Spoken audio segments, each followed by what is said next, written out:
All right, ladies and gentlemen, Rafi Chowdhury here with RafiChowdhury.com, the place where we all go to learn about marketing,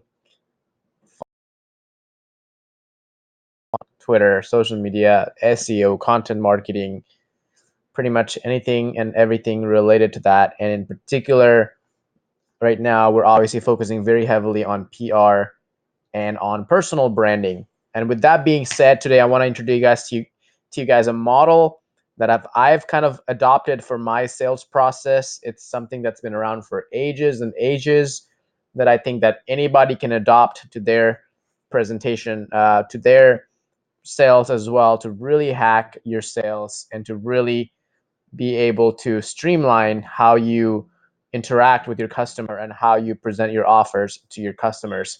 So let's get started.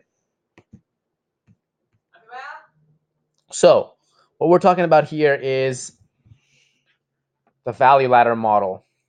And before I can even talk about the value ladder model, the first and most important thing that you need to understand is that in order for this model of sales to work, you need to have a really good product or service. If you have something that truly solves your target customer's exact pain point, you are not only going to get repeat business, but you will also earn yourself a ton of referrals. That is step one. Before anything else, you've got to understand the model that, it's based on the idea of having really, really, really good uh, product. And with that being said, I just realized I started from one of the old slides. So here's the beginning of it. All right, you want to hack your sales process, give the value ladder model a try. So first of all, let's talk a little bit about the value ladder model. We've all run into that guy that comes knocking at our door and he tries to sell us some sort of a triple digit, four or quadruple digit service that, we just don't need, like some sort of like Kirby vacuum, or they come with some sort of a life insurance plan or something like that. And we're like, man, like how do these people sell this stuff? Like we just wanted like $1,000 for that. That makes no sense to me. So how do the people, who buys it? You're probably wondering in your head, like, what the heck? Well, chances are that person probably has a customer. There's someone out there that's buying that, or else he wouldn't be out there knocking from door to door. But the thing is that you weren't his target customer, so he obviously prospected someone that wasn't a target audience of his. And so as a salesman, he needs to really know that whatever model, whatever he's presenting, whatever offer he's presenting to his audience needs to be something that actually is of value to them. It actually makes sense for them, and it actually seeks to solve a very particular problem that they're suffering from in their business or in their lives. Okay, so how do you do that? Well, you present yourself and your offer in a way that makes your target lead feel comfortable enough to spend money with you. So how do you make sure that they do this online, for example? And in this article, in this presentation, I'm going to share a little bit about the value ladder model of sales.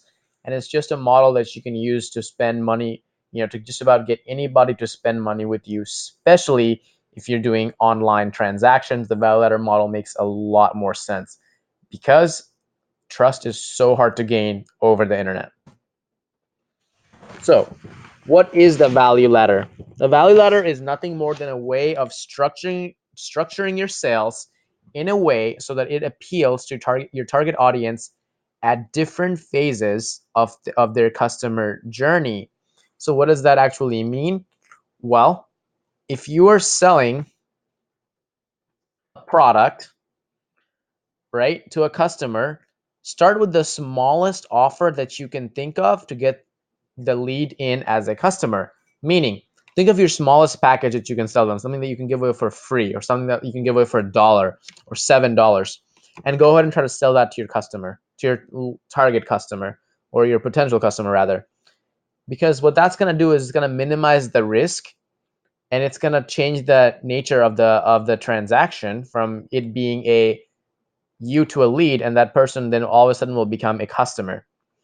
But the thing is that when you try to push a larger ticket item, something that's more expensive, to someone who doesn't know you very well and has never done business with you, they're much more reluctant to give you the chance to really prove yourself. In order to get, to prove yourself, try to sell something that is of very low amount of value. Sorry, high in value, but very low in cost, just so you can get that interaction going, just so you can get that exchange of dollars happening between you and that lead, and who then becomes a customer. And as soon as you can get that first order, it gives you a chance to really offer and show yourself and show your value, and to show them that, hey, this product or service actually solves the pain point and is a good one, and our service is amazing, we're amazing, continue working with me on higher ticket stuff, spend more money with us, basically.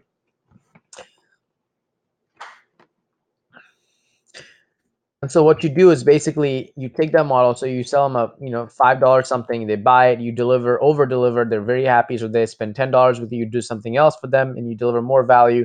Then you spend $25, they spend $25, $50, $100. Basically it's like a ladder, step by step type of a model, or almost like a stairs, where you basically start with your biggest, highest ticket item at the very top of the ladder or the staircase, that you're ideally trying to sell them on.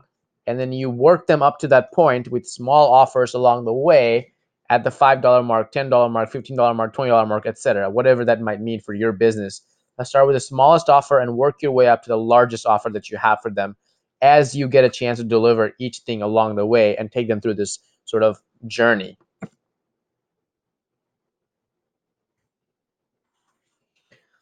So who should adopt the value ladder model for their business? Well, it's a good question.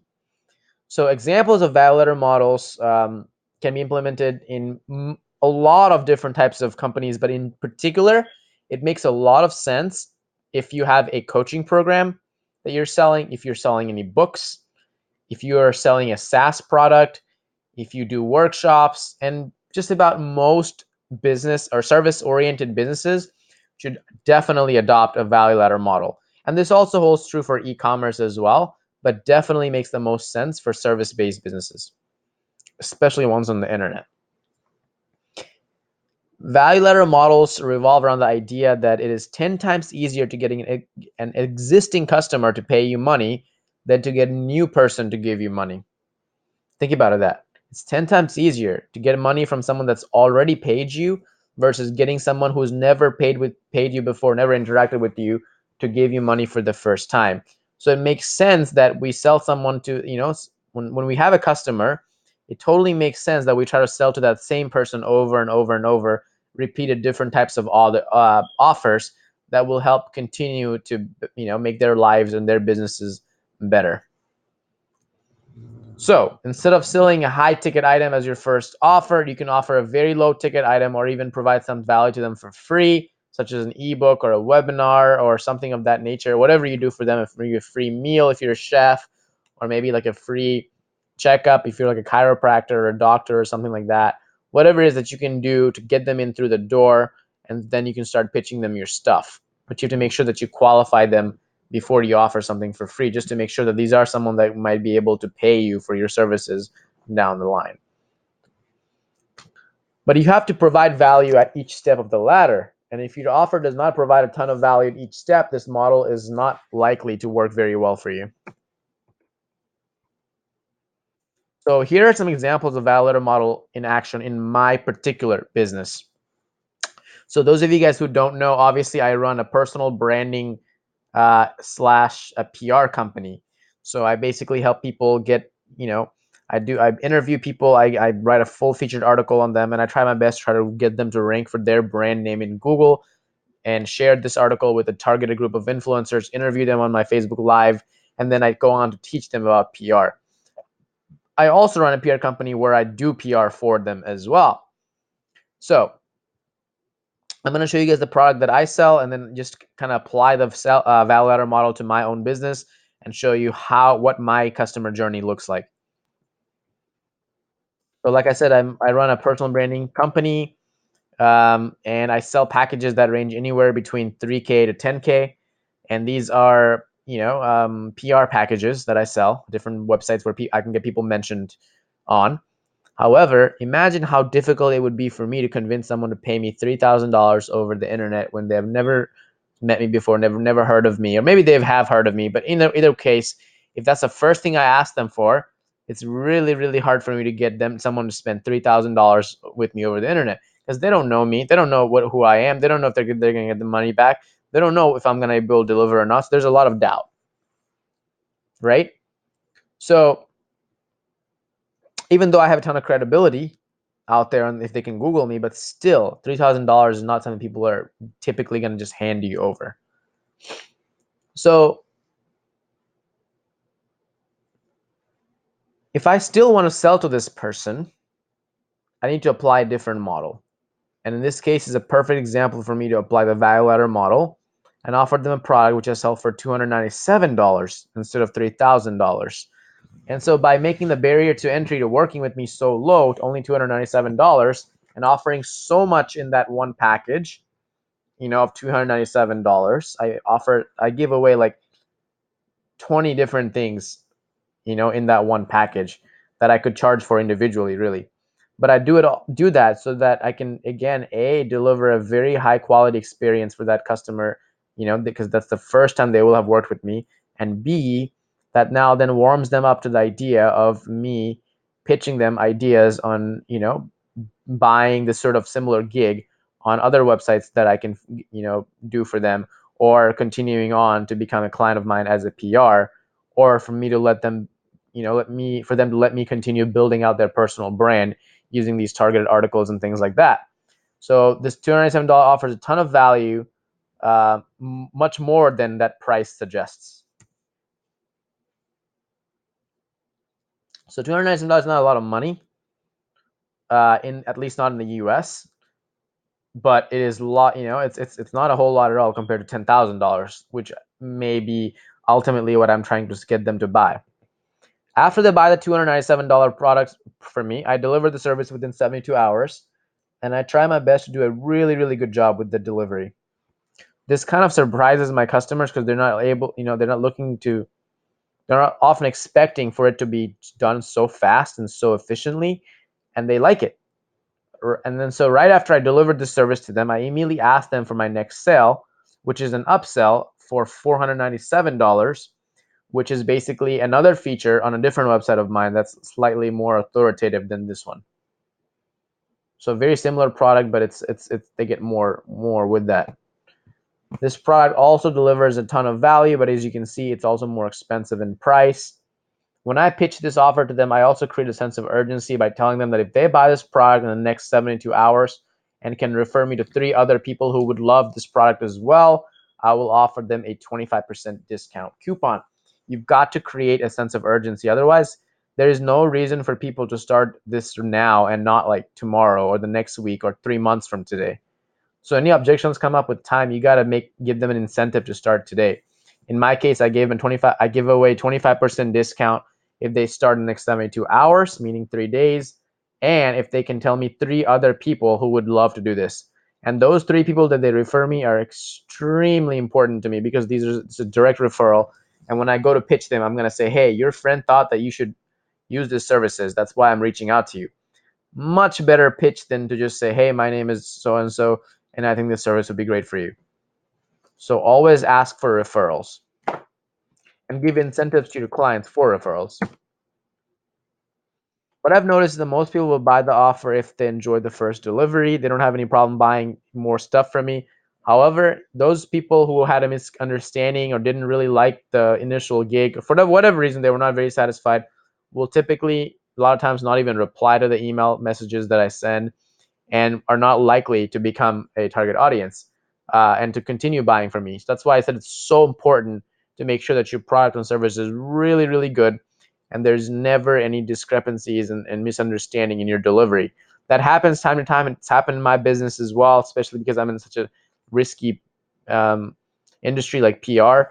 But again, try to minimize that as much as possible.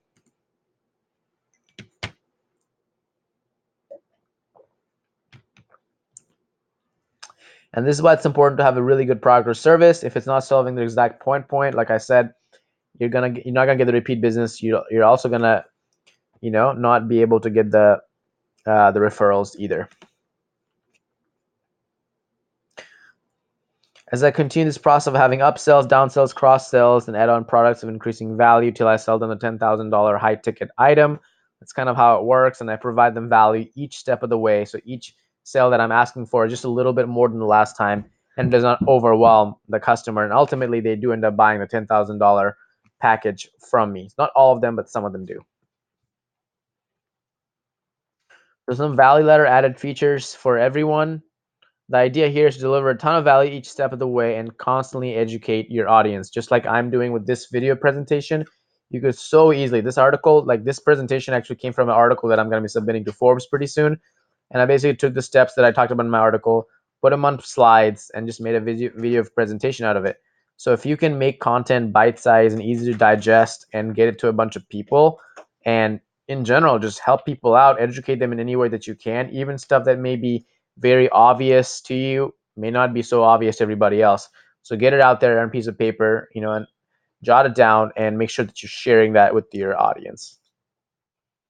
So what's the conclusion of all of this? If you have a really good product or service based company that's selling something high ticket and you're struggling to build trust with your prospects, try adopting the value ladder model to approach to your sales process, just to break that initial doubt and just to get someone in as a client, and to have that exchange of dollars is going to be a huge deal, in order for you to be able to land that $10,000 item that you're really trying to sell them on. So while you may not make a ton of money on the first sale, obviously, because the first sale is typically either something free or something really cheap, like $1 or maybe $7, $10, something like that, you will definitely get a ton out of each client throughout the lifetime of that customer as they continue to purchase more and more products from you and continue on in their customer journey. So repeat customers and referrals are some of the best customers that you can possibly have. If you can really personalize the relationship and offer a ton of value at each step of the ladder, you will likely have repeat customers and a ton of referrals as well. But in order for you to do this well, you really have to have a very personalized approach to dealing with customers, and you gotta like personally talk to them and really put in the work to get to know them individually.